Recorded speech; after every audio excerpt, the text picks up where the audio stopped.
जय श्री कृष्ण बालमित्रांनो. आपण बघतोय की आता कोण मनोगत व्यक्त करतंय तर अर्जुनाचं मन मोकळं करतोय तो. त्याच्यावर काय काय कृष्णाचं कसं कसं तो संपर्कात आला ते तो सांगतो आहे.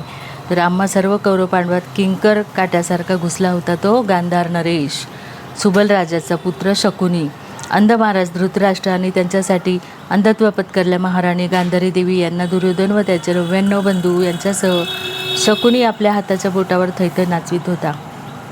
11 बंधू होते, ते त्याचे तत्पर हस्तक म्हणूनच हस्तिनापुरात मुक्त वावरत होते. या सर्वांना कनक नावाच्या कुटील राजनीतिज्ञांची जोड मिळाली होती. दुर्योधनानं आपल्यानंतरचा प्रिय बंधू दुःशासन याला आपली पडछायाच बनविली होती. या चौकडीचा यत्न होता तो. दुर्योधनानं अंगराजपद देऊन अंकित केलेल्या अंगराज आणि दिग्विजय कर्णाला आपल्या प्रत्येक कुटील कृतीत समूळ ओढण्याचा. कारण काय तर ते कळत नव्हतं. पण कर्ण मात्र पांडवांना सरळ युद्धाचं आव्हान द्या, त्यांना सरळ समरांगणात गाठूया असा एकच ठिका धरून होता. खांडवनात मला वरुण राजाकडून कपिध्वजाचा 4 शुभ्र अश्वाचा नंदिघोष नावाचा रथ व गांडीव नावाचं अत्यंत सुलक्षणीय असं धनुष्य 2 अक्षय भात्याचं मिळालं. ते हाती येताच माझ्यापेक्षा त्यालाच झालेला विलक्षण आनंद मी कधीच विसरू शकलो नाही. त्याला म्हणजे श्रीकृष्णाला. ऋषिकेशा, तू आहेस तरी कोण? एकदा तरी मला सांग, मी तुझा नेमका कोण आहे? असा हा प्रश्न नेहमी अर्जुनाला पडत होता. आणि तसं तो किती तरी मोहक हसून म्हणे, तू आहेस माझा प्रिय सखा, तुझ्यासारखाच दुसराही एक आहे. त्याच्या डोळ्यात खोलवर बघून मी पटकन म्हणे, उदोदेव. तसं वेगळ्याच छटेत हसून तो म्हणे, बरोबर, माझ्या मनात काय आहे ते तू अचूक ओळखतोस, म्हणूनच तू माझा प्रिय सखा आहे. आणि सुभद्रा हरणाच्या वेळी द्वारकेलगतच्या सोमनाथाच्या शिवालयात जाऊन बसलो होतो, तो त्याचाच संकेतानं संन्यासाच्या भगव्या वेशात होतो मी. मुखभर दाढी वाढलेला असा सुभद्राहरण या अभियानात त्याचे सर्व संकेत मी काटेकोर पाळले होते. एकच गोष्ट मी माझ्या मनाच्या उमाडीनं केली होती. सोमनाथ शिवालयातून निघून एका होळीतून खाडी पार करून द्वारका गाठली होती. सुभद्रेचं हरण करण्यापूर्वी त्याच्या श्रीसोपानाचं एकदा डोळाभर दर्शन घेण्यासाठी. अंगच्या भगव्या वस्त्रामुळे त्यावेळी मला कुणीही द्वारकाकर ओळखू शकला नाही. सर्व चौके पार करीत मी श्रीसोपानाशी आलो.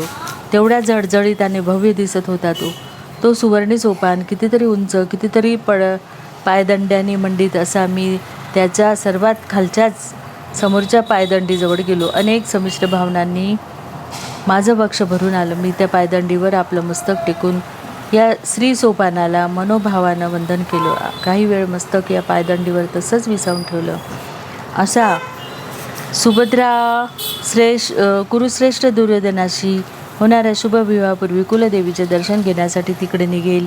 तिला तू आपलंही दर्शन घेण्यासाठी तिला तू रथात घे आणि आशीर्वाद आपण द्यालच. मला हवा होता तो संकेत हव्या त्या मुखातून मिळाला होता. माझ्यासाठी तो आशीर्वादच होता. त्या क्षणापासून तो श्रीसोपान माझ्या मर्मबंधाची एक ठेवच झाला. जशी पुढे सुभद्रा झाली तसा. प्रतिविंध्य हे नाव कुंती मातेनंच ठेवलं. प्रतिविंध्य म्हणजे विंध्य पर्वतासारखा. कृष्णाबरोबर आलेल्या बलरामांनाही ते आवडलं. आम्हा सर्वांनाच ते आवडलं. पांडवांच्या 3ऱ्या पिढीतील पहिल्याच अंकुराचं नाव ठेवण्याचा अधिकार होता तोही कुंती मातेचाच. श्रुतिकीर्ती शिवाय अन्य असूच शकत नाही. जन्मताच कीर्तिवंत. दुसऱ्या पुत्राचं नाव श्रुतसेन उद्धवदेवांनीच ठेवलं. ही दोन्ही नावही सार्थ होती. माझ्यावरच्या त्याच्या प्रेमाचा असे कितीतरी पैलू होते. मी कितीही प्रयत्न केला तरी सगळ्यांच्या सगळे काही मला समजून येत नसत. जरासंधाशी युद्ध खेळण्याचा प्रसंग माझ्यावर आला असता तर त्यानं बुद्धीच्या पराकोटीच्या कौशल्याने हा जर तरचा प्रश्न निकालात काढला होता. द्रौपदी स्वयंवरात तो सहज म्हणू शकला असता की मी पूर्ण करणार आहे, पण त्या ब्रह्मपुत्राला दूर करा. पण मी घेतलेल्या नुसत्या विरासनावर त्यानं मला अचूक पारखलं आणि त्रयस्थ शांत प्रेक्षकाची भूमिका घेतली. हे त्याचं पारखणं एखाद्या पित्याला शोभणारच होतं. त्यानं काहीही न बोलता माझ्यावर पुत्रवत प्रेम केलं होतं. कारण पांडवांना वडिलांचं प्रेम नाही मिळालं, पण कृष्णाने त्यांना ते पुत्रवत प्रेम म्हणजे वडिलांच्या जागेवरचं प्रेम सगळं, कारण त्यांना खूप क्षणाक्षणाला प्रत्येक गोष्टीला त्यांना सावरलं.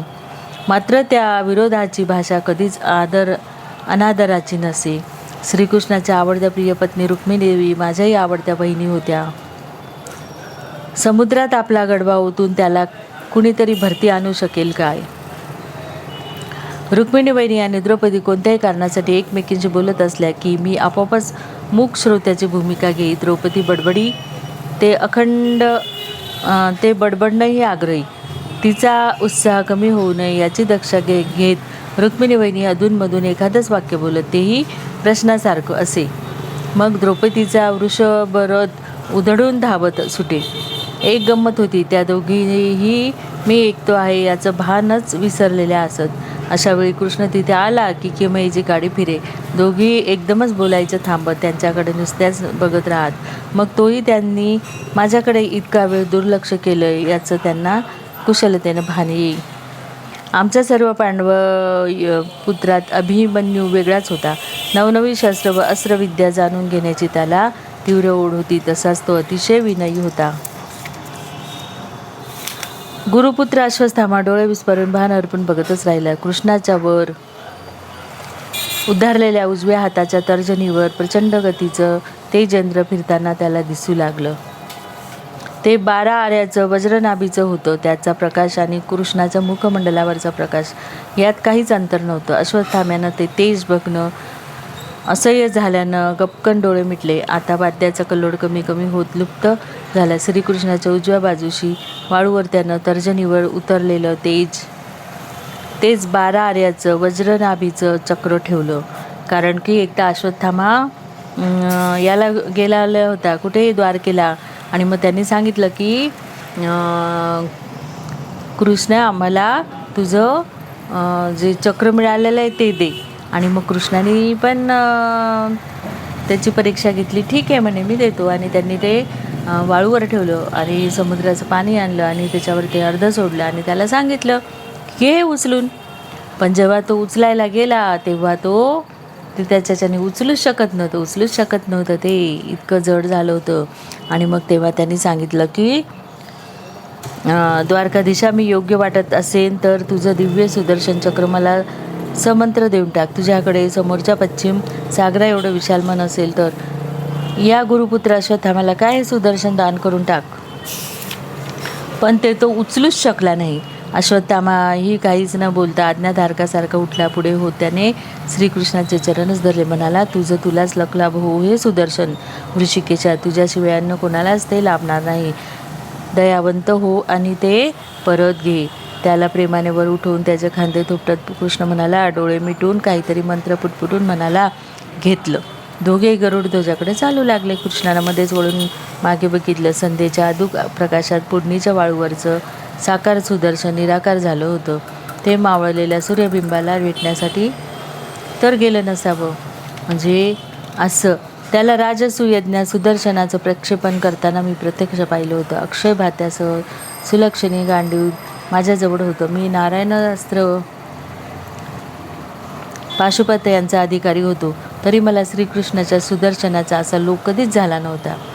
असा विचार चुकूनही मनी आला नव्हता, येणार नव्हता. उलट माझ्याकडील धनुष्य आणि अस्त्र प्रसंगी मी त्याच्या चरणाशी आनंदानं वाहिली असती. या अश्वत्थाम्याला बघताना, त्याच्याशी बोलताना नेहमीच मला त्याचे पिता गुरुद्रोणाची आठवण होत असे.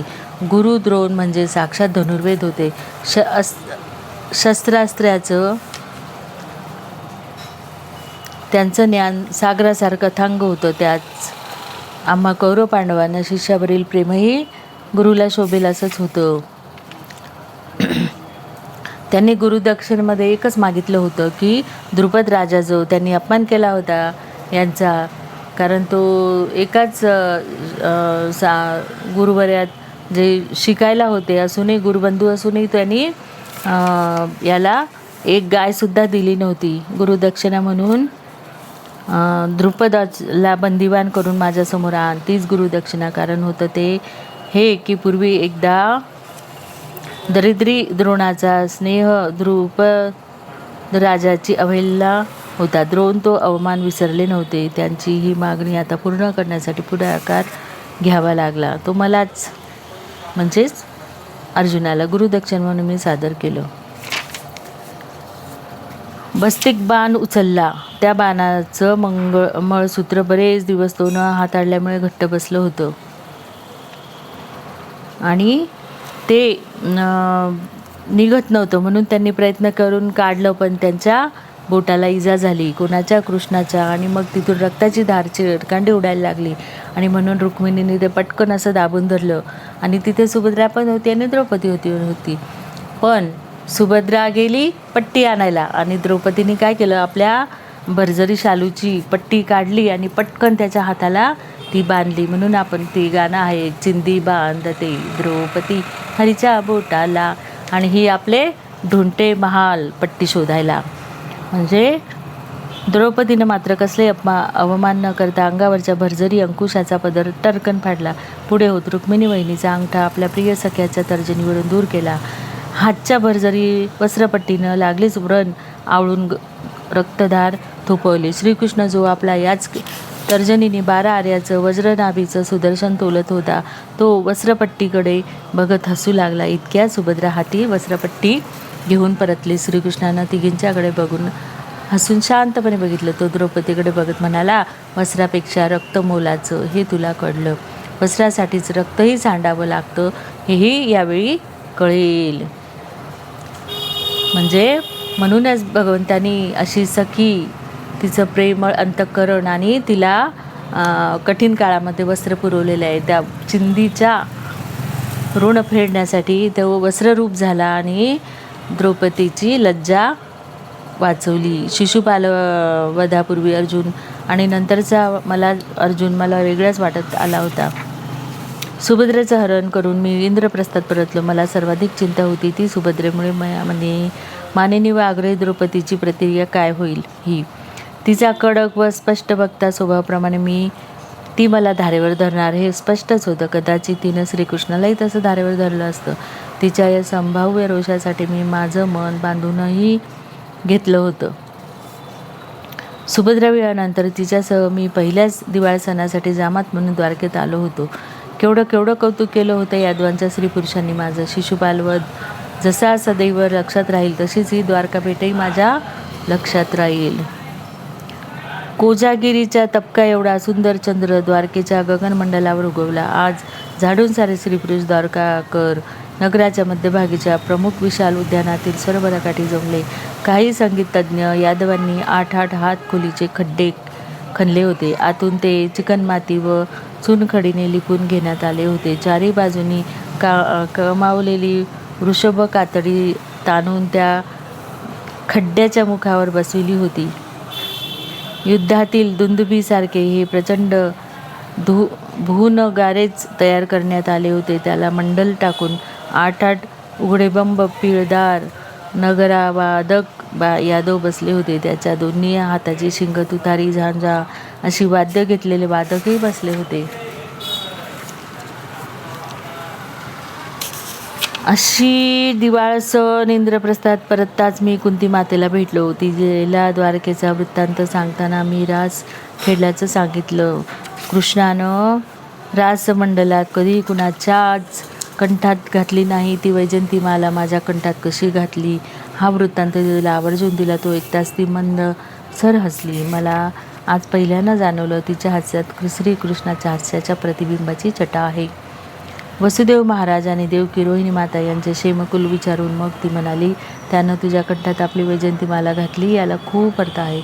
अर्जुना, ती केवळ रासमंडलातच रास खेळतो असं मानण्याची चूक कधीच करू नकोस. तो जीवनभर रासच खेळत आला आहे. आम्ही पुढेही खेळेल.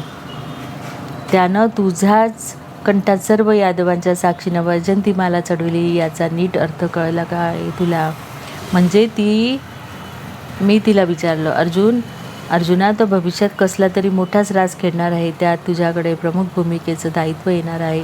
लक्षात असू दे, क्षत्रियांना सेनापतीपद देताना त्याच्या कंठात माला चढविली जाते. त्याने कसलाही विधी न करता तुला भविष्यात सेनापती केल्याचं मूकपणे घोषित केलं आहे, तेही रासमंडलात.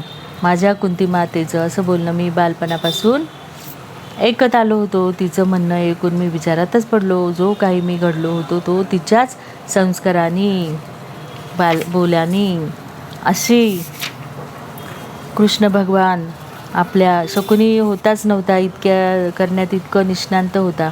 मला एक कोडं कधीच उलगडलं नाही की या गांधारी मातेसारख्या सत्वशील भगिनीला हा एवढा कुटील कपटी बंधू कसा काय लाभला होता. विदुर काका कुरुचे महामंत्री झाले नसते तर विदुरांनी पण यांना लाक्षागृहातून वाचवलं. विदुर खूप कृष्णभक्त होता, ज्ञानी होता, पंडित होता, पण दासीपुत्र असल्यामुळे त्यांनी कुठल्याच राज्याचं एवढा मंत्री असून पण त्यांनी त्याचा फायदा घेतला नाही. तो एका साध्या घरामध्ये राहत होता आणि साधंच जीवन करत होता आणि कृष्णाची भक्ती करत होता. वनवासाचे पहिले काही दिवस आम्हा सर्व बंधूंना द्रौपदीसह काम्य वनात काढावे लागले. आता आपण पुढची गोष्ट पुढच्या भागात बघूया. जय श्री